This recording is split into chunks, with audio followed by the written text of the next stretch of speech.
जयपुर से खबर, शुद्ध आहार मिलावट पर वार अभियान के तहत बड़ी कार्रवाई की गई है। गौरव टावर स्थित मैकडॉनल्ड आउटलेट पर फूड सेफ्टी टीम की कार्रवाई देखने को मिली है। जांच में उपयोग किया जा रहा कुकिंग ऑयल अनसेफ पाया गया है। टीपीसी मानक 25 से काफी अधिक पाया गया है, जो कि स्वास्थ्य के लिए काफी खतरनाक है। पहले जारी किया गया था इंप्रूवमेंट नोटिस, फिर भी कई खामियां मिली हैं, कई कमियां पाई गई हैं। खाद्य सुरक्षा अधिनियम की धारा 32 के तहत फूड लाइसेंस निलंबित किया गया है। आउटलेट पर और ऑनलाइन फूड बिक्री पर भी पूरी तरह से रोक लगाई गई है। आदेश उल्लंघन पर सख्त कार्रवाई की चेतावनी भी दी गई है। कार्रवाई में फूड सेफ्टी अधिकारियों की टीम शामिल रही है। चलिए बढ़ते आगे। जयपुर से खबर, बीकानेर में बिजली ढांचे को मिली नई मजबूती। राजस्थान राज्य विद्युत प्रसारण निगम लिमिटेड का बड़ा फैसला। 400 केवी जीएसएस की क्षमता 630 से बढ़कर 1130 एमवीए हुई है।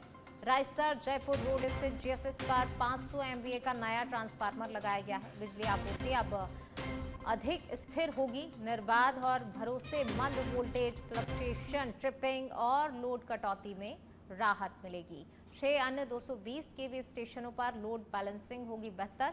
घरेलू और औद्योगिक उपभोक्ताओं को मिलेगी बेहतर बिजली। किसानों को सिंचाई के लिए नियमित बिजली, क्षेत्रीय विकास को बढ़ावा मिलेगा।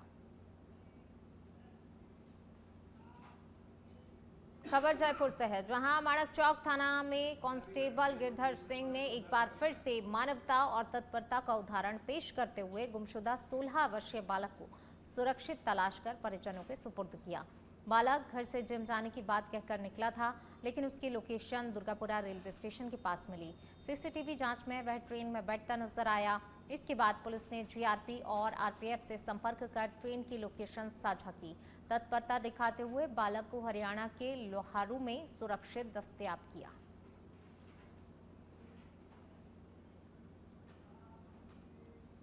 प्रतापगढ़ से इस वक्त की बड़ी खबर, जिला कलेक्टर शुभम चौधरी ने जिला चिकित्सालय का औचक निरीक्षण किया। कलेक्टर बनने के बाद ये उनका पहला अस्पताल का दौरा था, जहां उन्होंने आईसीयू, इमरजेंसी और वार्डों का जायजा लिया। निरीक्षण के दौरान मरीजों से बातचीत कर फीडबैक लिया। हालांकि कई व्यवस्थाएं संतोषजनक मिली, लेकिन साफ सफाई में कमियां भी सामने आई। सामने आने पर अधिकारियों को सख्त निर्देश भी दिए गए हैं।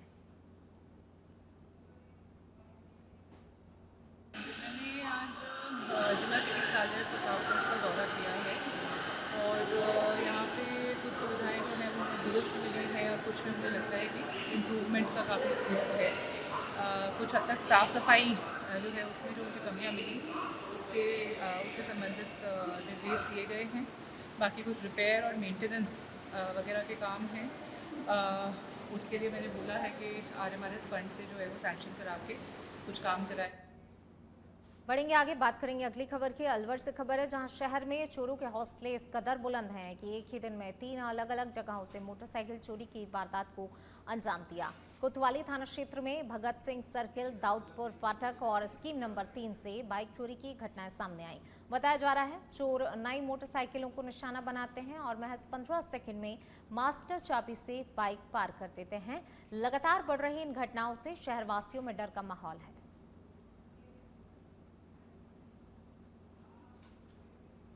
भरतपुर से खबर, जहां कोतवाली थाना क्षेत्र में दर्दनाक सड़क हादसे में एक युवक की मौत हो गई, जबकि उसके 2 साथी गंभीर रूप से घायल हो गए। जानकारी के अनुसार तीनों युवक आपस में दोस्त थे और बाजार कपड़े खरीदने जा रहे थे। तभी पीछे से आए तेज रफ्तार ट्रक ने उनकी बाइक को टक्कर मार दी। हादसा इतना भीषण था, 22 वर्षीय रोहित पुत्र भगवान सिंह निवासी कुम्हेर गांव गदेरा की मौके पर ही मौत हो गई। हादसे के बाद चालक ट्रक छोड़कर फरार हो गया। स्थानीय लोगों ने घायलों को अस्पताल पहुंचाया, जहां उनका इलाज जारी है। पुलिस ने मामला दर्ज कर आरोपी चालक की तलाश शुरू कर दी है। आज दिन में 1:30 बजे के करीब कोतवाली थाने को सूचना प्राप्त हुई कि एक एक्सीडेंट हो गया है। जियो पेट्रोल पंप में ये किराए से आगे कोतवाली थाने इलाके में पड़ता है।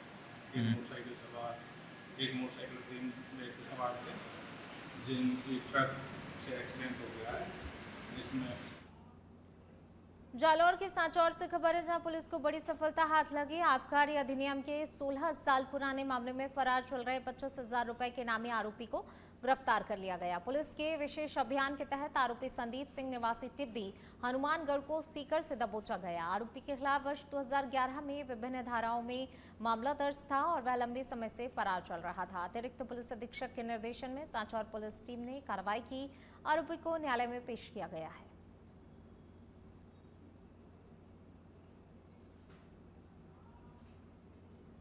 प्रतापगढ़ से खबर है, जहां जिला कलेक्टर शुभम चौधरी ने गुरुवार को जिला चिकित्सालय का औचक निरीक्षण कर स्वास्थ्य व्यवस्थाओं का जायजा लिया। कलेक्टर बनने के बाद ये उनका पहला अस्पताल दौरा रहा, जिसमें उन्होंने आईसीयू, इमरजेंसी, विभिन्न वार्ड, डॉक्टर कॉल सिस्टम और लिफ्ट सहित कई महत्वपूर्ण व्यवस्थाओं को बारीकी से जांचा। इस दौरान उन्होंने मरीजों से सीधे संवाद कर फीडबैक लिया। निरीक्षण में कई व्यवस्थाएं संतोषजनक पाई गई, लेकिन साफ सफाई और मेंटेनेंस में कुछ कमियां सामने आई, जिनके सुधार के निर्देश दिए गए हैं। कलेक्टर ने अधिकारियों को RMRS फंड से आवश्यक मरम्मत कार्य शीघ्र कराने के निर्देश देते हुए मरीजों को बेहतर स्वास्थ्य सुविधाएं सुनिश्चित करने को कहा। जिला चिकित्सालय प्रतापगढ़ का दौरा किया है और यहाँ पे कुछ सुविधाएं जो है वो दुरुस्त मिली है और कुछ में मुझे लगता है कि इम्प्रूवमेंट का काफ़ी स्कोप है। कुछ हद तक साफ़ सफाई जो है उसमें जो मुझे कमियाँ मिली उससे संबंधित निर्देश दिए गए हैं। बाकी कुछ रिपेयर और मेंटेनेंस वगैरह के काम हैं, उसके लिए मैंने बोला है कि RMRS फंड से जो है वो सैंक्शन करा के कुछ काम कराए जाएँ। साथ ही जो मरीज़ हैं उनसे भी मेरी चर्चा हुई, तो कोई भी मरीज़ जो है वो बाहर से किसी को जांच कराने की ज़रूरत नहीं पड़ रही और सभी दवाइयाँ भी उनको यहाँ से प्राप्त हो रही हैं। डॉक्टर जो है वो टाइम पे आके देख रहे हैं। तो ये जो मरीज़ों से फीडबैक मिला उससे ये अच्छी बात है, एक पॉजिटिव डायरेक्शन में कदम है। बाकी जो कमियां हैं शीघ्र ही डॉक्टर साहब।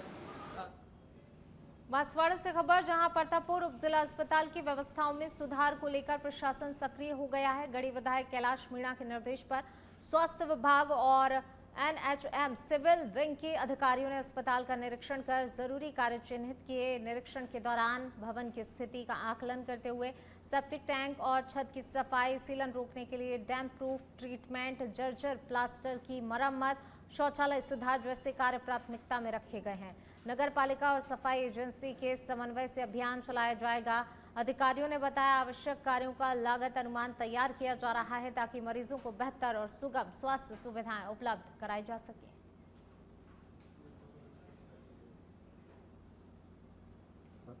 आज उप जिला अस्पताल परतापुर का निरीक्षण किया, जिसमें साथ में NHM सिविल विंग के एक्सीन साहब, AEM साहब और साथ में परतापुर GM साहब उपस्थित थे। सभी ने मिलकर वहाँ चर्चा की कि जिला अस्पताल में स्वास्थ्य सेवाओं को कैसे बेहतर और सुचारू रूप से चलाया जाए, इसके लिए जो भी आवश्यक दिशा निर्देश थे वो दिए। और अब खबर है बांसवाड़ा से, जहां जिला भाजपा कार्यालय में भाजपा अनुसूचित जनजाति मोर्चा की प्रेस वार्ता आयोजित की गई। इस दौरान जहाजपुर विधायक एवं प्रदेश अध्यक्ष गोपीचंद मीणा ने केंद्र और राज्य सरकार की उपलब्धियां गिनाते हुए बांसवाड़ा के विकास का विजन पेश किया। उन्होंने बांसवाड़ा की प्राकृतिक सुंदरता को राजस्थान का कश्मीर बताते हुए इसे उदयपुर की तर्ज पर ग्लोबल टूरिज्म हब बनाने की बात कही। बड़ेश्वर धाम और जल प्रपातों सहित प्राकृतिक स्थलों के विकास से पर्यटन को बढ़ावा देने की योजना साझा की गई है। इसके साथ ही उन्होंने कांग्रेस पर आदिवासियों के शोषण का आरोप लगाया और भजनलाल सरकार की जीरो टॉलरेंस की नीति और केंद्र के बड़े प्रोजेक्ट से रोजगार बढ़ाने की बात कही है। राजस्थान का जो कश्मीर कहा जाता है बांसवाड़ा क्षेत्र है, और ये उसको मूर्त रूप देने के लिए हमारे प्रधानमंत्री जी ने SPCL का जो पावर प्रोजेक्ट दिया है, इससे हजारों युवाओं को रोजगार मिलेगा। बहुत बड़ा प्रोजेक्ट, 50,000 करोड़ की ये योजना इस क्षेत्र में इतिहास रचेगी और आने वाले समय में हमारे क्षेत्र के युवाओं को रोजगार मिलेगा, इंडस्ट्री डेवलपमेंट होगी, उद्यमी यहाँ आएंगे, होटल व्यवसाय, पर्यटन की दृष्टि से ये जिस तरह उदयपुर डेवलप हो चुका है। अब उदयपुर के बाद में हमारे मुख्यमंत्री जी ने अभी गणेश धाम में कहा है उनके उद्बोधन में कि उदयपुर में होटल मैनेजमेंट 2 साल से वहाँ होटल एडवांस बुक हो गई है। तो ये क्षेत्र यहाँ पोटेंशियल है। बांसवाड़ा भी उस उदयपुर की तर्ज में ही बांसवाड़ा क्षेत्र को भी। खबर बांसवाड़ा से, जहां पुलिस स्थापना दिवस के अवसर पर पुलिस लाइन में शहीद जवान की स्मृति में आधुनिक लाइब्रेरी का शुभारंभ किया गया। दाहोद रोड स्थित लाइब्रेरी का उद्घाटन SP सुधीर जोशी ने किया। करीब 20 लाख रुपए की लागत से बनी ये एयर कंडीशन लाइब्रेरी पुलिस कर्मियों, उनके परिवार और बच्चों के लिए उपयोगी साबित होगी, जहां प्रतियोगी परीक्षाओं की तैयारी के लिए 1000 से अधिक किताबें उपलब्ध हैं। कार्यक्रम की शुरुआत परेड से हुई, जिसकी सलामी एसपी ने ली और जवानों के अनुशासन और कर्तव्य निष्ठा की सराहना की। इस दौरान 54 पुलिसकर्मियों को उत्कृष्ट सेवा के लिए सम्मानित किया गया। एग्जाम भी सभी प्रकार के, सब इंस्पेक्टर की भी है, आरपीएस के लिए भी है, यूपीएससी के एग्जाम की भी है, मेडिकल एंट्रेंस की भी है, इंजीनियरिंग एंट्रेंस के लिए भी है, साथ ही सेल्फ हेल्प की पुस्तकें भी उसके अंदर है और मोटिवेशन की किताबें भी है। महिलाएं अगर बच्चे पढ़े हैं तो उनके लिए भी जो मनोरंजन की पुस्तकें होती है, नॉवेल्स वगैरह हैं, वो सारे भी उपलब्ध हैं। तो एक अच्छी लाइब्रेरी जिसकी निर्देश हमारे को डीजी साहब के द्वारा दिए गए थे, उसकी पालना के अंदर और आईजी साहब जो सुपरवाइज कर रहे हैं उनके। डिडवाना मकराना से खबर है, जहां पर नारी शक्ति वंदन अधिनियम को लेकर भाजपा महिला मोर्चा की ओर से पंचायत समिति सभागार में कार्यक्रम आयोजित किया गया। कार्यक्रम की अध्यक्षता भाजपा जिला अध्यक्ष सुनीता ने की, जिसमें बड़ी संख्या में महिलाओं ने भाग लिया। इस दौरान महिलाओं को उनके अधिकारों और सशक्तिकरण के प्रति जागरूक किया गया। वक्ताओं ने कहा, केंद्र सरकार द्वारा लाया गया अधिनियम लोकसभा और विधानसभा में महिलाओं को 33% आरक्षण देकर उन्हें राजनीतिक रूप से मजबूत बनाएगा। तो वहीं कार्यक्रम में महिला नेताओं ने इसे ऐतिहासिक निर्णय बताते हुए महिलाओं की भागीदारी बढ़ाने और उन्हें निर्णय प्रक्रिया में शामिल करने पर जोर दिया। अंत में महिला सशक्तिकरण को आगे बढ़ाने का संकल्प लिया गया। नारी शक्ति वंदन अधिनियम जो लागू होने जा रहा है, उसके लिए मातृशक्ति माननीय प्रधानमंत्री जी का हार्दिक गहराइयों से बहुत बहुत धन्यवाद देना चाहती है। इस 33% आरक्षण की वजह से मेरी मातृशक्ति को, मेरी प्यारी बहनों को राजनीतिक क्षेत्र में भी आगे बढ़ने का मौका मिलेगा। इसके लिए हम सभी भारतीय जनता पार्टी के कार्यकर्ता होने के नाते माननीय प्रधानमंत्री जी के नेतृत्व में जो हमारा मातृशक्ति का विकास हो रहा है, उसके कोटा के सांगौद से खबर है, जहां पर बाना झालावाड़ स्टेट हाईवे पर रोडवेज बसों की संख्या में कटौती के चलते यात्रियों को भारी परेशानी का सामना करना पड़ रहा है। खासतौर पर महिला यात्रियों को मोईकला बस स्टैंड पर करीब 1 घंटे तक इंतजार करना पड़ा, जिसके बाद कई महिलाएं घर लौटने को मजबूर हो गईं। बिना सवारी बैठाए बस को रवाना करने पर यात्रियों ने विरोध जताया और अंदर जगह नहीं होने के बावजूद बैठने की जिद पर अड़े रहे। काफी देर तक बस स्टैंड पर स्थिति तनावपूर्ण बनी रही, जिसके बाद समझाइश कर बस को रवाना किया गया।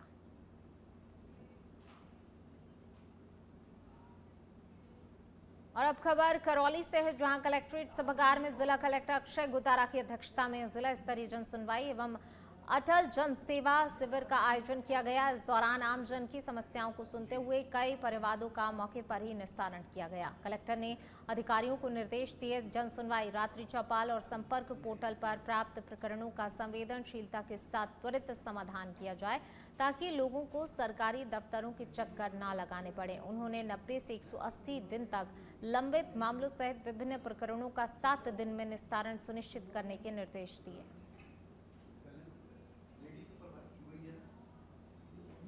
धौलपुर से खबर है, जहां विशिष्ट न्यायालय डकैती प्रभावित क्षेत्र ने करीब 10.5 साल पुराने जानलेवा फायरिंग मामले में 3 आरोपियों को आजीवन कारावास की सजा सुनाई है। इसके साथ ही प्रत्येक आरोपी पर 50,000 रुपए का अर्थदंड लगाया है। मामला कोतवाली थाना क्षेत्र का है, जहां 20 नवंबर 2014 को ईदगाह कॉलोनी में बैठे लोगों पर आरोपियों ने जान से मारने की नियत से फायरिंग की थी, जिसमें एक व्यक्ति घायल हो गया था।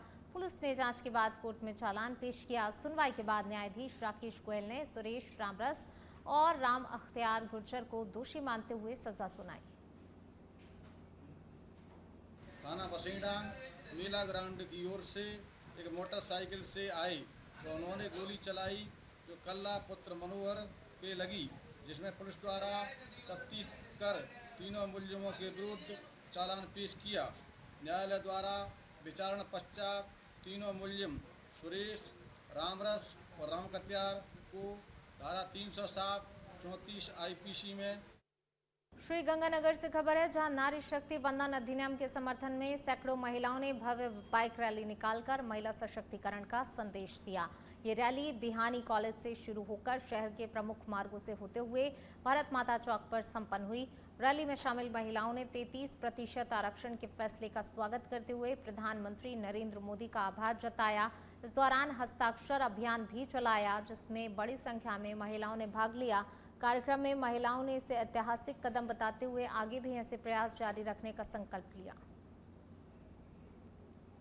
आज हमारे आदरणीय प्रधानमंत्री मोदी जी को धन्यवाद करते हुए नारी शक्ति वंदन अधिनियम एक इतिहास महिलाओं के सशक्तिकरण के लिए ये भारत रचने जा रहा है। उसी के सम्मान में सभी महिलाएं मिलकर हमारा महिला मोर्चा नेतृत्व करता हुआ एक वाहन रैली के रूप में स्वागत कर रहा है, सम्मान कर रहा है इस बिल का।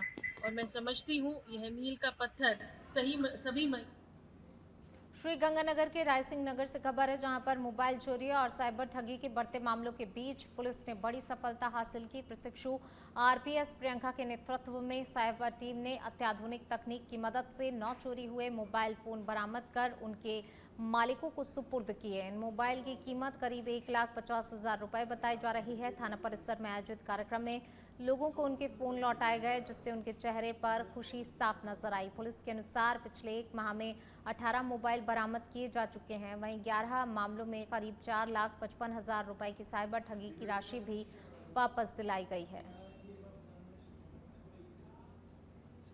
पाली के सुमेरपुर से खबर है, जहां पर स्थानीय विधायक एवं कैबिनेट मंत्री जोराराम कुमावत ने विधायक कार्यालय में बैठक आयोजित कर 21 अप्रैल को प्रधानमंत्री नरेंद्र मोदी के बालोतरा दौरे और रिफाइनरी उद्घाटन कार्यक्रम को लेकर रणनीति बनाई। इस बैठक में पदाधिकारियों और कार्यकर्ताओं को अधिक से अधिक लोगों की भागीदारी सुनिश्चित करने के निर्देश दिए और जिम्मेदारियां सौंपी। मंत्री कुमावत ने कहा, रिफाइनरी शुरू होने से प्रदेश में रोजगार के अवसर पैदा होंगे, अर्थव्यवस्था को मजबूती मिलेगी। उन्होंने महिलाओं को 33% आरक्षण के फैसले को भी अहम बताते हुए इसे महिला सशक्तिकरण की दिशा में बड़ा कदम बताया। बैठक में कई पदाधिकारी और कार्यकर्ता मौजूद रहे। बालोतरा जिले के 55 में रिफाइनरी का उद्घाटन हमारे देश के लोकप्रिय प्रधानमंत्री और विश्व के सबसे लोकप्रिय नेता माननीय नरेंद्र मोदी जी 21 अप्रैल को करेंगे। और निश्चित रूप से ये रिफाइनरी शुरू होने के बाद में वहाँ राजस्थान सरकार की रेवेन्यू भी बढ़ेगी और आसपास के जिलों के युवाओं को रोजगार का अवसर भी मिलेगा। निश्चित रूप से ये हमारे लिए एक ऐतिहासिक पल होगा और राजस्थान के इतिहास में ये एक सुनहरा अवसर होगा जो लंबे समय तक राजस्थान को विकसित प्रदेश बनाने में यहाँ के युवाओं को रोजगार।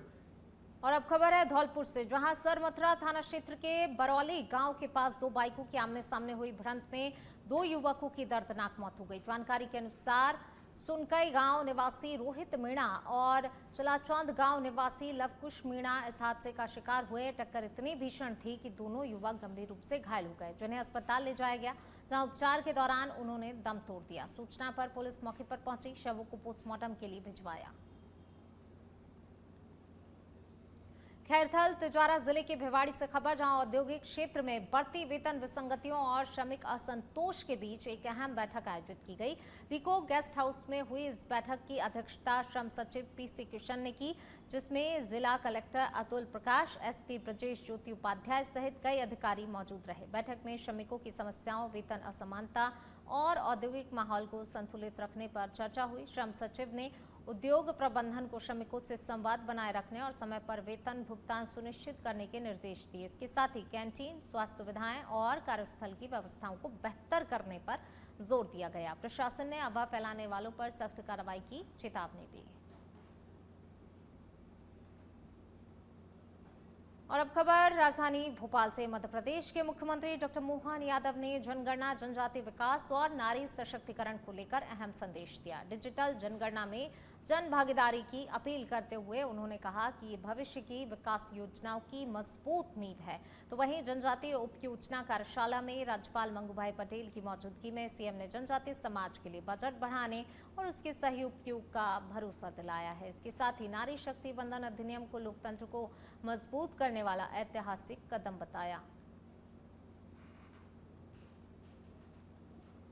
देखिए, लोकसभा में माननीय प्रधानमंत्री के द्वारा इस संकल्प की पूर्ति हो रही कि हमारी आधी आबादी के जीवन को बदलने के लिए नारी सशक्तिकरण अधिनियम का लाना, ये हमारे लोकतंत्र के लिए भी सार्थकता प्रदान करेगा और 33% आरक्षण के माध्यम से वास्तव में राजनीति की धारा बदलेगी।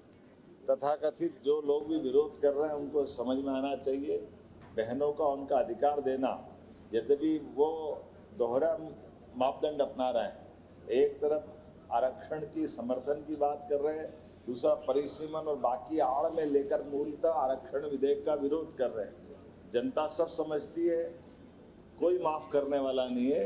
मैं उम्मीद करूंगा विपक्ष अभी भी बात समझे और इस पूरे अभियान में सरकार के जहां कभी नक्सलियों की राजधानी हुआ करती थी, वहां पर पहली बार जिला कलेक्टर पूरे अमले के साथ पहुंचे। जी हां, हम बात कर रहे हैं दंतेवाड़ा के अबू झमाड़ की, जहां कलेक्टर आकाश शिकारा की अगुवाई में गांव में जन चौपाल लगती तस्वीर गौरव का विषय है। सच बेधड़क न्यूज चैनल की मुहिम कहीं ना कहीं रंग ला रही है। दंतेवाड़ा में कैंप लगाकर आधार कार्ड, राशन कार्ड, किसान कार्ड, अन्य योजनाओं से लोगों को जोड़ा जा रहा है और ग्रामीणों के अंदर सरकार के प्रति सकारात्मक प्रभाव भी देखा जा रहा है। पहली बार पहुंचे कलेक्टर ने गांव में प्रधानमंत्री ग्राम सड़क योजना, नल जल योजना की स्वीकृति प्रदान की। जिला कलेक्टर आकाश शिकारा ने बताया, दुर्गम परिस्थितियों में पहुंचना आसान नहीं था, लेकिन प्रशासन की इच्छा एवं जवानों की भुजाओं की ताकत पर ब्लॉक मुख्यालय 70 किलोमीटर एवं जिला मुख्यालय कई किलोमीटर दूरी तय करके अबू झमाड़ के प्रवेश द्वार तक बस्तर जिला प्रशासन पहुंचा है। ये जो क्षेत्र है मालेवाही थाना अंतर्गत पावेल गांव है। पहले काफी घोर नक्सल प्रभावित क्षेत्र हुआ करता था। पिछले कुछ समय से सुरक्षा बलों ने एक जबरदस्त यहाँ पे लड़ाई लड़ी है और जो भी चुनौतियां थी नक्सलवाद से रिलेटेड उस पर जीत हासिल की है और आज हालात पूरे बस्तर में सामान्य है। इसी का ये एक परिणाम है कि आज पूरा प्रशासन खुद चल करके पावेल गांव आया है, यहाँ पे लोगों की समस्याएं सुनी है, जो भी इनसे विकास से संबंधित मुद्दे हैं उन पे बातचीत की है और कोशिश ये है कि गांव में और ज़्यादा से ज़्यादा सुविधाएं लोगों को मिल सके। आज जिला प्रशासन के वरिष्ठ अधिकारी महोदय लोग, कलेक्टर साहब, एसपी साहब, सीओ जिला पंचायत साहब, असिस्टेंट कलेक्टर साहब और एसडीएम साहब और सारे जिला प्रशासन के जिला स्तरीय अधिकारी पावेल गांव पहुंचे थे। पावेल गांव का पहुंचना बस्तर जिले का जो अंतिम छोर एक गाँव है, उसके आगे पर बीजापुर का बॉर्डर हो जाता है, कोंडा गाँव का बॉर्डर हो जाता है। तो ये साबित करता है कि वास्तव में हमारा बस्तर बदल चुका है और प्रशासन अंतिम छोर तक पहुंच चुका है। अभी प्रधानमंत्री आवास योजना के अंतर्गत एक स्पेशल प्रोजेक्ट नक्सल पीड़ित एवं नक्सल पुनर्वासित जो व्यक्ति हैं उनके लिए लाया गया है। इसमें बस्तर जिले में कुल 220 घर सैंक्शन हुए हैं। आज यहाँ लोहांडीगुड़ा में इस गांव में हमारे यहाँ पे हमने बुदरी का घर का आज हम उनकी ग्रैंड ओपनिंग में हम शरीक हुए हैं। इसी तरह से 220 और हितग्राही हैं जिनका घर सैंक्शन किया गया है। शासन की मंशा अनुरूप जो भी व्यक्ति किन्हीं कारणों से छूट गए थे, जिनको आवास का लाभ नहीं मिल पाया था, जिनका सर्वे भी समय पे नहीं हो पाया था, उस समय पे पहले सुकमा जिले में पहुंच के गांव में पहुंचा जाता है, कलेक्टर वहां पे पहुंचते हैं, 5 किलोमीटर पैदल चलते हैं। आज दंतेवाड़ा जिले की सीमा में प्रवेश करके बस्तर जिले में पहुंचा जाता है। काफी चुनौतियों का सामना किया जा रहा है और वहां पर प्रशासन समन्वय बनाने की कोशिश करता है। जी, जैसा कि आप जानते हैं कि अभी जब तक ये 31 मार्च के बाद में जो स्थिति में बदलाव आया है, जो नक्सल समस्या से पहले हमारा जिला जूझ रहा था, उसमें अभी हमारे सुरक्षा बलों के द्वारा जो प्रयास किए गए, उसके बाद में नक्सल समाप्ति की ओर जो गया है, उससे बहुत सारा डेवलपमेंट का हमारे पास में अपॉर्चुनिटीज क्रिएट हुई हैं और उसी के अंतर्गत माननीय प्रधानमंत्री जी और माननीय मुख्यमंत्री जी के मार्गदर्शन और निर्देश के अनुरूप हम गांव-गांव पहुंच रहे हैं। पिछली बार हम लोग पैरी पखना और भटरी मऊ गए थे, आज हम पावेल जो आश्रित गाँव हैं, पावेल आश्रित गाँव आए हैं। तो वहाँ पर भी आने का हमारा यही मंशा है कि जो सरकार की सभी योजनाएं हैं, सरकार की सभी योजनाओं को अंतिम छोर पे जो व्यक्ति खड़ा है वहां तक पहुंचाना है। इसमें हमारी व्यक्तिमूलक योजनाएं भी हैं और जो सामुदायिक योजनाएं वो भी हैं। हमारे हिस्टोरिकल चैलेंजेस रहे थे कि हमारा जो टेरेन है, दुर्गम टेरेन के कारण लगा लीजिए और नक्सल समस्या के कारण पहुंचना एक निश्चित ही एक बड़ी समस्या थी। बट क्योंकि अभी जैसे नक्सल समाप्त हो रहा है तो धीरे धीरे सारे सड़कें बनेंगी, सड़कों का निर्माण होगा तो पहुंच अच्छी होगी। और वैसे भी जो हमारा टेरेन ऐसा है कि वो बाउंड्री चाहे जिले की अलग अलग हो, लेकिन यहाँ पर लोगों का जो रहन सहन है, जो पूरा इस रीजन का कल्चर है, जो नेचर है, वो एक जैसा है। तो इसलिए हो सकता है हम दूसरे जिले से घूम के भी आए हों, लेकिन धीरे धीरे चरणबद्ध तरीके से हमारे जिले के अंदर से भी सड़कें बनेंगी और जो बाकी गाँव है कुछ पारों के अंदर या आश्रित गाँव में अगर कनेक्टिविटी छूट गई है तो वो भी एक चरणबद्ध मैनर में बहुत ही अच्छा प्रगति, बहुत ही अच्छा विकास आपको आगे आने वाले कुछ समय में शीघ्र दिखेगा। धन्यवाद कलेक्टर महोदय। आजादी के सालों बाद पहले कोई कलेक्टर यहाँ पर इस गांव में पहुंचे हैं और गाँव तक योजनाएं पहुंचा रहे हैं। सबसे बड़ी अगर महत्वपूर्ण बात की जाए तो यहाँ पर पहुंचने के लिए कई जिलों को पार करके आना पड़ रहा है। दंतेवाड़ा जिले के बाउंड्री को पार करके बस्तर जिले में पहुंचना पड़ रहा है और बस्तर के लोगों में कहीं ना कहीं ये प्रशासन के और के बीच में समन्वय बनाने की कोशिश की जा रही है। कैमरामैन सोमेश के साथ आरव सिराज, सच विजय, जगदलपुर बस्तर। चलिए बढ़ते हैं आगे। बात अगली खबर की। जालौन के भीनमाल से खबर है, जहां उत्तर पश्चिम रेलवे के महाप्रबंधक अमिताभ कांत समधड़ी भीलड़ी रेलखंड के दौरे पर पहुंचे। इस दौरान उन्होंने अमृत भारत योजना के तहत विकसित किए जा रहे रेलवे स्टेशन का निरीक्षण कर यात्री सुविधाओं का जायजा लिया। उनके आगमन पर रेलवे प्रशासन द्वारा भव्य स्वागत किया गया। महाप्रबंधक ने स्टेशन परिसर की साफ सफाई, टिकट व्यवस्था और अन्य विकास कार्यों को बारीकी से देखा और अधिकारियों को आवश्यक दिशा निर्देश दिए। इस मौके पर उन्होंने नई बुकिंग खिड़की का भी विधिवत उद्घाटन किया। कार्यक्रम में डीआरएम अनुराग त्रिपाठी, सीपीआरओ और आरपीएफ सहित कई रेलवे अधिकारी मौजूद रहे।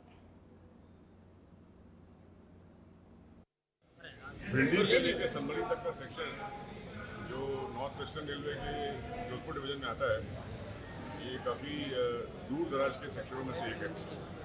और यहाँ पे जो सेफ्टी के नॉर्म्स हैं उनकी कंप्लायंस, यात्री सुविधाएं हैं उनकी कंप्लायंस, जो यहाँ पे और कोचिंग ट्रेन्स हैं या गुड्स ट्रेन हैं उनका परिचालन, इन सबको ध्यान में रखते हुए आज ये निरीक्षण प्लान किया गया है।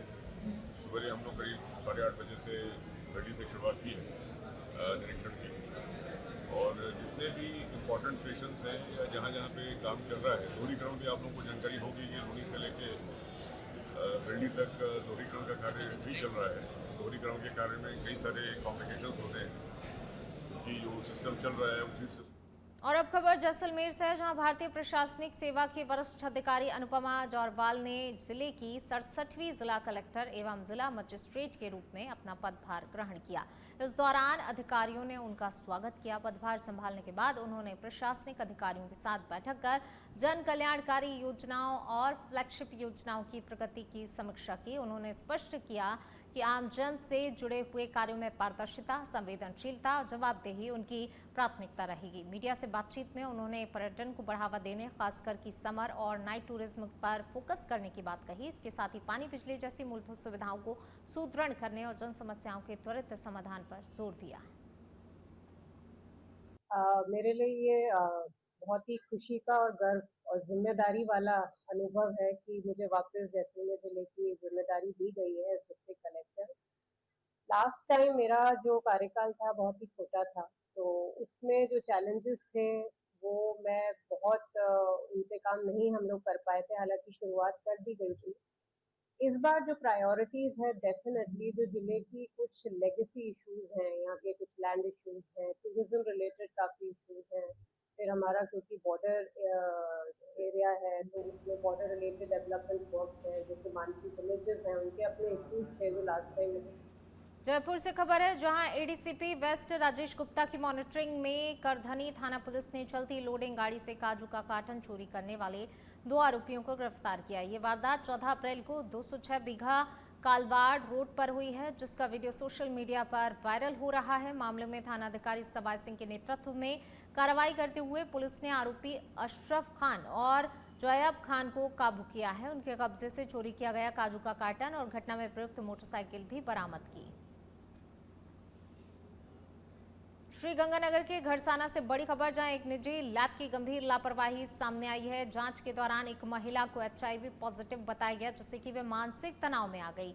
हालांकि बाद में बीकानेर के PVM अस्पताल में जांच करने पर महिला की रिपोर्ट नेगेटिव पाई गई। जानकारी के अनुसार महिला CHC में चेकअप के लिए आई थी, जहां पर डॉक्टर की सलाह पर सामने स्थित लाइफ केयर लैब में जांच करवाई गई थी। आरोप है क्षेत्र में कई लैब अवैध रूप से संचालित हो रही हैं और गलत रिपोर्ट देकर लोगों के स्वास्थ्य के साथ खिलवाड़ किया जा रहा है। चेतावनी दी गई है, 17 अप्रैल तक कार्रवाई नहीं हुई तो 18 अप्रैल को धरना दिया जाएगा। को स्वस्थ बच्ची को HIV पॉजिटिव बताना, उसके परिवार पे क्या गुजरी होगी, उसके दिमाग पे क्या गुजरी होगी, उसकी परिवार में कितनी उन्होंने ये महसूस किया होगा, ये बहुत बड़ी बात है। हम 17 तारीख तक का प्रशासन को टाइम दिया गया है।